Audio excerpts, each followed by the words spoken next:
108 தொகுதியில அண்ணன் விஜய் வின் பண்ணி சிஎம் ஆகுறாருன்னு எல்லாரும் செலிப்ரேட் பண்ணிட்டு இருக்கோம். அதான் இல்ல. இதுக்கு மேலதான் பெரிய ட்விஸ்டே இருக்கு. கிளியரா சொல்றேன், கேளுங்க. தமிழ்நாட்டுல இருக்கக்கூடிய 234 தொகுதியில ஹால்ஃப் ஆஃப் த தொகுதி, அதாவது 50%, 234 தொகுதியில பாதி 118 தொகுதியில வின் பண்ணி இருந்து மெஜாரிட்டி காமிச்சா மட்டுமே சிஎம் ஆக முடியும்.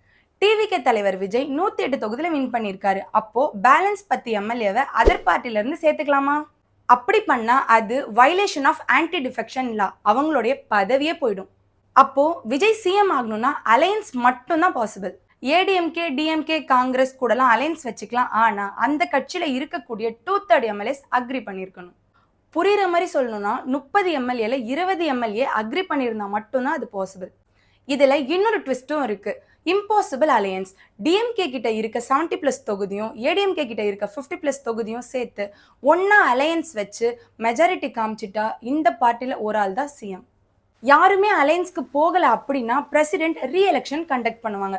அதுல 118 சீட்டுக்கு மேல வாங்கி மெஜாரிட்டி காமிக்கிறவங்க தான் ஆட்சி அமைக்க முடியும்.